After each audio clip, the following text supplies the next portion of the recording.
ਤੇ ਰਿਸ਼ਤੇਦਾਰਾਂ ਚ ਭਾਈ ਸ਼ਾਦੀ ਕੀਤੀ ਸੀ, ਦਹੇਜ ਵਗੈਰਾ ਲੋਕਾਂ ਕੋਲ ਕਰਜ਼ਾ ਚੁੱਕ ਕੇ ਦਿੱਤਾ, ਪਰੇਸ਼ਾਨ ਕਰਜ਼ੇ ਚੜ ਗਏ। ਤੇ ਸ਼ਾਦੀ ਤੋਂ ਬਾਅਦ ਫਿਰ ਉਹ ਨਸ਼ੇ ਕਿਤੇ ਸਾਨੂੰ ਨਹੀਂ ਪਤਾ ਚੱਲਿਆ, ਨਸ਼ੇ ਕਰਨ ਲੱਗ ਗਿਆ। ਨਸ਼ੇ ਕਰਦਾ ਕਰਦਾ ਵਿੱਚੇ ਵਿੱਚ ਹੀ ਕਿਤੇ ਕੁੜੀ ਨੂੰ ਨਸ਼ੇ ਤੇ ਲਾਤਾ।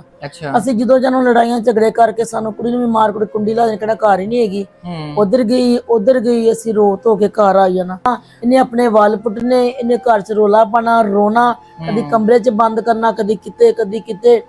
ਇਸ ਤਰ੍ਹਾਂ ਕਰਦੇ ਕਰਦੇ ਬੇਟਾ ਅਸੀਂ ਨਾ ਮਜਬੂਰ ਹੋ ਗਏ। ਫਿਰ ਅਸੀਂ ਇਲਾਜ ਕਰਾਉਣ ਲੱਗ ਗਏ, ਥੋੜਾ ਉੱਥੋਂ ਚੁੱਕ ਇਧਰੋਂ ਚੁੱਕ ਉਧਰੋਂ ਚੁੱਕ, ਕਰਜ਼ੇ ਚ ਗਈਆਂ ਮੈਂ ਫਸ।